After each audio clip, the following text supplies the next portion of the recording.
Hi hello അസ്സാം വലൈക്കും welcome back. ഇന്നിപ്പോൾ ഒരു വ്ളോഗുമായിട്ടാണ് കേട്ടോ വന്നിട്ടുള്ളത്. അതായത് ഞാനൊരു ഷോർട്ട് ഇട്ടിട്ടുണ്ടായിരുന്നു കൽപ്പറ്റ അക്യൂട്ടോണിൽ എക്സ്പോൻ്റെ ഒരു ഇത്. അപ്പോൾ അതിൻ്റെ ഫുൾ വീഡിയോ ആണിത്. അപ്പോൾ ഷോർട്സ് കാണാത്തൊന്ന് പോയി കണ്ടു നോക്കാം കേട്ടോ. അതായത് അതിൽ മെർമെയ്ഡിൻ്റെ ഒരു വീഡിയോ ആണ് ഇട്ടിട്ടുണ്ടായിരുന്നത് കേട്ടോ. അത് നല്ല വ്യൂസും സബ്സ്ക്രൈബേഴ്സൊക്കെ കിട്ടിയിട്ടുണ്ടായിരുന്നു. അതുപോലെ തന്നെ എൻ്റെ എല്ലാ വീഡിയോസും കാണുക, സപ്പോർട്ട് ചെയ്യാം. ഇനി പിന്നെ അവിടുന്ന് ടിക്കറ്റൊക്കെ എടുത്തു. അതായത് മുതിർന്നവർക്ക് 100, കുട്ടികൾക്കാണെങ്കിൽ 50. പിന്നെ മൂത്ത മോൾക്ക് മാത്രമേ വേണ്ടി വന്നിട്ടുണ്ടായിരുന്നുള്ളൂ. അത് സ്കൂളിൽ നിന്ന് ടിക്കറ്റ് കിട്ടിയോണ്ട് വേണ്ട. പിന്നെ എനിക്കും ഹസ്ബൻഡിന് മാത്രമേ ടിക്കറ്റ് എടുത്തിട്ടുള്ളൂ. അപ്പോൾ അവിടെ കയറി വന്നതിന് ശേഷമുള്ളൊരിതാണ് കേട്ടത്. പിന്നെ ഇതിൻ്റെ മുമ്പേ കാണാനുണ്ട്, പക്ഷെ അതെന്താണെന്ന് വെച്ചാൽ ഹെൽത്തുമായി ബന്ധപ്പെട്ടുള്ള കാര്യങ്ങളാണ്. അത് ഷൂട്ട് ചെയ്യാൻ ക്യാമറ അലൗഡ് അല്ല എന്ന് പറഞ്ഞു. ഞാൻ ഷൂട്ട് ചെയ്തിട്ടുണ്ടായിരുന്നു. അപ്പോൾ ഇങ്ങനെ ചെയ്ത് വരുന്ന ടൈമിന് അവർ പറഞ്ഞു ക്യാമറ ഓഫ് ചെയ്യണോ, ഇതിവിടെ എടുക്കാൻ പാടില്ല എന്ന് പറഞ്ഞത് കൊണ്ട് ഞാനത് ഓഫ് ചെയ്ത് ഇതിലും അപ്ലോഡ് ചെയ്യുന്നില്ല. കാരണം അതെന്താണെന്ന് വെച്ചാൽ നമ്മളെ ശരീരത്തിലുള്ള എല്ലാ അവയവങ്ങളും അതൊരു പ്രോസസ്സിൽ ഇങ്ങനെ സൂക്ഷിച്ച് വെച്ചിരിക്കുകയാണ്, ഓരോ ബോഡി പാർട്സും. പിന്നെ ഒരു മനുഷ്യൻ അങ്ങനെ എന്നിങ്ങനെ കീറി മുറിച്ചെല്ലാം കാണുന്ന വിധത്തിൽ, എല്ലാ അവയവങ്ങളും കാണുന്ന രീതിയിൽ, ഉള്ളിലുള്ള എല്ലാം കാണുന്ന രീതിയിലും അവിടെ ഉണ്ടാക്കിയിട്ടുണ്ടായിരുന്നു. പിന്നെ നല്ലൊരു കാഴ്ച എന്ന് പറയുന്നത് ഈ ഫിഷിൻ്റെ അക്വേറിയമാണ് കേട്ടോ. അടിപൊളിയായിരുന്നു, ഒന്നും പറയാനില്ല. എന്താ പറയുക, നമുക്ക് അവിടെ നിന്ന് പോരാനേ തോന്നില്ല. നമ്മൾ കുറച്ച് നേരം അവിടെ നിന്നിട്ടുണ്ടായിരുന്നു. പിന്നെ വെറൈറ്റി മീനുകൾ, ഞാൻ ഇന്നേ വരെ കാണാത്ത മീനുകളൊക്കെ അവിടെ നിന്ന് കണ്ടിട്ടുണ്ടായിരുന്നു കേട്ടോ. നല്ല കുഞ്ഞ് കുഞ്ഞ് കളർ ഫിഷൊക്കെ എത്രയാണോ ഉള്ളതെന്നോ, ശരിക്കും പറഞ്ഞാൽ അതിനൊക്കെ ഒന്ന് പിടിക്കാൻ തോന്നും. പിന്നെ വലിയ മീനുണ്ടായിരുന്നു. പിന്നെ ആരാപ്പയ്മ എന്ന് പറഞ്ഞിട്ടൊരു മീനില്ലേ, അതുണ്ടായിരുന്നു. പിന്നെ വയനാട്ടിലുള്ളവരാണെങ്കിൽ ഇതൊന്ന് പോയി കാണാം കേട്ടോ. ഞാൻ ആദ്യമായിട്ടാണ്, ഞാൻ ഇതുവരെ ഇങ്ങനൊരു എന്താ പറയുക എക്സ്പോ കാണാൻ പോയിട്ടില്ല. ഫിഷിൻ്റെ എല്ലാത്തിടത്തും ഇങ്ങനെ പോയിട്ടുണ്ട് എന്നല്ലാണ്ട് ഇതാദ്യമായിട്ടാണ്. നല്ലൊരു എക്സ്പീരിയൻസ് ആയിരുന്നു. കാരണം ഒരുപാട് മീനുകളൊക്കെ കാണാൻ പറ്റി. ഫ്ലവർ ഷോ സാധാരണ വയനാട്ടിൽ ഇങ്ങനെ നടത്താറുണ്ട്, പക്ഷേ ഇത് ആദ്യമായിട്ടാണ് തോന്നുന്നു കേട്ടോ. എൻ്റെ അറിവിൽ ആദ്യമായിട്ടാണ് തോന്നുന്നുണ്ട്. പിന്നെ ആൾ കുറവായിരുന്നു, ഞങ്ങൾ ചെന്ന് വന്ന ആൾ കുറവായിരുന്നു. ഒരുപാട് ആളുകളൊന്നും ഉണ്ടായിരുന്നില്ല, എന്നാലും അത്യാവശ്യം ആളുണ്ടായിരുന്നു, അത്ര ഉണ്ടായിരുന്നുള്ളൂ. നല്ലൊരു കാണാനുണ്ട്. ആ 100 രൂപക്ക് നമുക്ക് കാണാനുണ്ട്. അപ്പോൾ ഫാമിലി ആയിട്ടൊക്കെ വയനാട്ടിൽ വരുന്നവർക്കൊക്കെ ഒന്ന് കാണാൻ നല്ലൊരവസരമാണ്. പിന്നെ നല്ല രസമുണ്ടായിരുന്നു, നല്ല എൻജോയ് ചെയ്തിട്ട് കാണാൻ പറ്റി. കുട്ടികൾക്കാണെങ്കിലും എന്താ പറയുക, എല്ലാ വീട്ടിലും ഇപ്പോൾ ഒന്നും ഇങ്ങനെ അക്വേറിയൊന്നും ഉണ്ടായിക്കൊള്ളണമെന്നില്ലല്ലോ. പിന്നെ ദൂരം വഴിക്കൊക്കെ പോയിട്ട് കാണാനും ചിലപ്പം കഴിഞ്ഞെന്ന് വരില്ല, അവരുടെ സാഹചര്യം പോലെ. അപ്പം ഇങ്ങനെയൊക്കെ അടുത്തൊക്കെ ഉണ്ടാകുമ്പോൾ ഒന്ന് കാണാൻ അത്ര തന്നെ. ഈ മീനിൻ്റെ ഒന്നും പേരുകളൊന്നും എനിക്കറിയില്ല, പക്ഷെ നല്ല ഭംഗിയുണ്ടായിരുന്നു, സൂപ്പറായിരുന്നു. പിന്നെ കുറച്ച് ഭാഗം ഇങ്ങനെ ഫിഷിൻ്റേത്, പിന്നെ ഒരിത്തിരി ഭാഗം ഇല്ല, പിന്നെ കുറച്ച് ഭാഗം മീനിൻ്റെ, അങ്ങനെയാണ് കേട്ടോ. നല്ല രസമുള്ള മീനായിരുന്നു.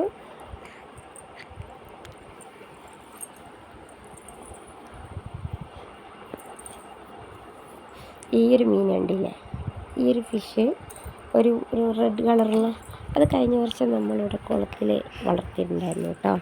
നല്ല വലുപ്പമൊക്കെ ആയിട്ട് വരുന്നു. ഇതുപോലെ തന്നെ കാണാൻ നല്ല ഭംഗിയുള്ള മീനായിരുന്നു. ശരിക്കും പറഞ്ഞാൽ കറി വെക്കാനേ തോന്നൂല, അങ്ങനത്തെ മീനായിരുന്നു. കണ്ടോ, എൻ്റെ മോള് കൈ വെച്ചപ്പോൾ ആ കൈക്ക് ഇങ്ങനെ നീങ്ങി വരുന്ന ആ ഒരു ശരിക്കും ആ വലുപ്പത്തിൽ തന്നെ ഉണ്ടായിരുന്നു കേട്ടോ മീൻ. മോന് പിന്നെ പേടിയായതുകൊണ്ട് അതിൻ്റെ അടുത്ത് കൊണ്ട് ചെന്നപ്പോഴേ കരഞ്ഞു, അതുകൊണ്ട് ആളത്ര ഇതായി കരഞ്ഞില്ല. പിന്നെ ഇതാണ് ഞാൻ മെർമെയ്ഡിൻ്റെ വീഡിയോ ഇട്ടിട്ടുണ്ടായിരുന്നു എന്ന് പറഞ്ഞത്. അപ്പോൾ അതൊക്കെ കണ്ട് ഫിഷിൻ്റെ ആ ഒരു ഭാഗം കഴിഞ്ഞു കേട്ടോ. ഇനിയിപ്പോൾ കുറച്ച് സ്റ്റാളൊക്കെ ഉണ്ട്, അതായത് ഐസ്ക്രീം, പിന്നെ ചോക്ലേറ്റിൻ്റെ, പിന്നെ പണ്ടത്തെ നമ്മളെ പുളിമുട്ടായി, മറ്റേ കടിച്ചാപ്പൊട്ടി, ചട്ടിമുട്ടായി, അങ്ങനത്തെ കിട്ടുന്ന കട ഉണ്ടായിരുന്നു. പിന്നെ ചെരുപ്പിൻ്റെ, ബാഗിൻ്റെ, ചെരുപ്പിനൊക്കെ നല്ല റേറ്റ് കുറവായിരുന്നു. 250 രൂപ കേട്ടോ, ഷൂസിനും ചെരുപ്പിനൊക്കെ 250. പിന്നെ അത് കഴിഞ്ഞ് കുറച്ച് ചിപ്സിൻ്റെ ഭാഗം ഉണ്ടായിരുന്നു, അതുകൊണ്ട് കുറച്ച് ചിപ്സൊക്കെ വാങ്ങി. പിന്നെ ചോക്ലേറ്റിൻ്റെ അവിടെ നിന്ന് മാഷ്മെല്ലോയും ചോക്ലേറ്റും വാങ്ങി. പിന്നെ അവിടുന്ന് 3D കണ്ടു കേട്ടോ. മോള് കൂളായിട്ട് അത് കണ്ട്, കാരണം അത് കുട്ടികളുടേതായിരുന്നു. അവളത് കണ്ട് ഒരു കുഴപ്പമില്ല ഇറങ്ങി. പക്ഷെ ഞാൻ കണ്ടിട്ട് നല്ല അലമ്പായിരുന്നു. കാറി കൂക്കിയിട്ട് അവിടെ നിന്നുള്ളവരൊക്കെ എന്നെ നോക്കി ചിരിച്ച്. പക്ഷെ ഞാൻ അവിടെ നിന്ന് അത് ചെവിയിൽ നിന്നൊക്കെ അതെടുത്തപ്പോഴാണ് ഞാൻ അറിയുന്നത് ഇങ്ങനെ അവരൊക്കെ വന്നിട്ടുണ്ടായിരുന്നു. എന്നെ നോക്കി ഭയങ്കര ചിരിയായിരുന്നു എന്നൊക്കെ. ശരിക്കും കാണാനുണ്ടോയെന്ന് ചോദിച്ചാൽ അടിപൊളിയായിരുന്നു. ഇത് കാണാൻ 100 രൂപയാണ് കേട്ടോ. കുട്ടികൾക്കാണെങ്കിലും 100 രൂപ. പക്ഷെ നമുക്ക് വലിയവർക്ക് കാണാൻ 100 രൂപക്ക് ഇത് വെറുതാണോ എന്ന് ചോദിച്ചാൽ അടിപൊളിയായിരുന്നു. 100 രൂപക്ക് ഒരു മോശമില്ല. അപ്പോൾ അതൊക്കെ കണ്ടിറങ്ങി. പിന്നെ ഒരു ഗോസ്റ്റിൻ്റെ ഇതുണ്ടായിരുന്നു, അത് പിന്നെ കണ്ടില്ല. പിന്നെ മക്കളെ കൊണ്ട് അതൊക്കെ കാണാൻ കയറിയിട്ട് പിന്നെ അതൊരു അലമ്പാണ്ടായി വെച്ചു. പിന്നെ ഫുഡിൻ്റെ സ്റ്റാളൊക്കെ ഉണ്ട് കേട്ടോ അവിടെ, ഇഷ്ടംപോലെ അങ്ങനത്തെ ഒക്കെ ഉണ്ട്. പിന്നെ അവിടെ നിന്ന് ഇങ്ങനെ കുറച്ച് നേരം നടന്നിങ്ങനെ പിന്നെ കുട്ടികൾക്ക് കളിക്കാനുള്ള റൈഡും കാര്യങ്ങളൊക്കെ ഉണ്ട്. അപ്പോൾ ഒരു റൈഡിൽ കയറി. പിന്നെ ചിലതൊന്നും ഓപ്പൺ അല്ല, ഒന്നാമത് ആൾ കുറവാണ്, സമയമായിട്ടുണ്ടായിരുന്നില്ല. എന്നുവെച്ചാൽ ആളധികം വരാൻ സമയമായിട്ടുണ്ടായിരുന്നില്ല. എന്നാലും അത്യാവശ്യം കുറച്ച് ആൾ അത്രേ ഉണ്ടായിരുന്നിട്ടുള്ളൂ. പിന്നെ ഹെലികോപ്റ്ററിൻ്റെ റൈഡ് കയറി മക്കൾ. പിന്നെ അതവിടെ സ്റ്റക്കായിപ്പോയി കേട്ടോ, കാരണം ഒരു 2 ആൾ മാത്രം ആയതുകൊണ്ട് അത് അയാൾക്ക് എന്താ പറയുക, ആ സ്പീഡ് അങ്ങോട്ട് കൺട്രോൾ ചെയ്യാൻ പറ്റുന്നുണ്ടായിരുന്നില്ല. അതുകൊണ്ട് കുറച്ച് നേരം മേലെ അവിടെ തന്നെ നിൽക്കേണ്ടി വന്നു. അതിന് കുറച്ച് നേരം മോളവിടെ കിടന്ന് കരഞ്ഞ്. പിന്നെ അവിടെ തന്നെ ഉള്ള സ്റ്റാഫിൻ്റെ കുട്ടീനെയും കൂടി താഴത്തതിൻ്റെ അകത്ത് ആക്കിയതിന് ശേഷമാണ് അത് കറങ്ങിയിട്ടുണ്ടായിരുന്നത് കുറച്ച് നേരം. പിന്നെ ഇങ്ങനെ ഒരിത്തിരി നേരം ഇതിങ്ങനെ കറങ്ങുന്നതിന് 60 രൂപയാണ് കേട്ടോ. കുഴപ്പമില്ല, അത്ര തന്നെ. അല്ലാണ്ട് 60 രൂപക്ക് ഉണ്ടോയെന്ന് ചോദിച്ചാൽ കുട്ടികൾക്കൊരു സന്തോഷം, അത്ര തന്നെ. വേറെ അല്ലാണ്ട് 60 രൂപക്ക് വലിയ കാര്യമൊന്നുമില്ല.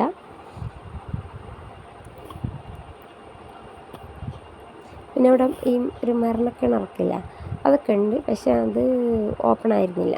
പിന്നെ ഇതുപോലെ ഇങ്ങനെ കറങ്ങുന്നത്, അത്യാവശ്യം റൈഡും കാര്യങ്ങളൊക്കെ ഉണ്ട്. പിന്നെ അവിടെ നിന്ന് ഗെയിം കളിച്ചിട്ടൊരു പാത്രം കിട്ടി കേട്ടോ. അതായത് 16 നമ്പർ ഇങ്ങനെ ബോൾട്ടിട്ട് 16 നമ്പർ ഇട്ട് 16 മുതൽ അങ്ങോട്ട് നമ്പർ ഇട്ടാണെങ്കിൽ അവർ സമ്മാനം തരാമെന്ന് പറഞ്ഞു. അങ്ങനെ ഞാനും മോളും കൂടി കളിച്ചിട്ട് 16 തന്നെ നമ്പറായിട്ട്. അപ്പം നമുക്കൊരിങ്ങനെ ഒരു വേസ് പോലത്തെ ഒരു പാത്രം കിട്ടി. അപ്പോൾ അതൊക്കെ കുറച്ച് നേരം ഇങ്ങനെ നോക്കി നിന്നു. ഒന്നിലും പിന്നെ കയറിയിട്ടൊന്നുമില്ല. പിന്നെ കുറച്ച് ചെടിയും കാര്യങ്ങളൊക്കെ ഉണ്ടായിരുന്നു. റേറ്റ് ചോദിച്ചപ്പം നമ്മൾ ഈ റോഡ് സൈഡിൽ 30 രൂപ കിട്ടുന്ന റോസേൻ്റെ തൈയൊക്കെ അവിടെ 40 രൂപ. പിന്നെ ചെടി കുഴപ്പമൊന്നുമില്ല, അത്യാവശ്യം നല്ല ചെടിയായിരുന്നു. പക്ഷെ ഭയങ്കര റേറ്റായിട്ട് തോന്നിയതുകൊണ്ട് ചെടിയൊന്നും വാങ്ങിയിട്ടുണ്ടായിരുന്നില്ല. അപ്പോൾ കുറച്ച് ഫോട്ടോസൊക്കെ ഇവിടെ ഇട്ടിട്ടുണ്ട്. Thank you.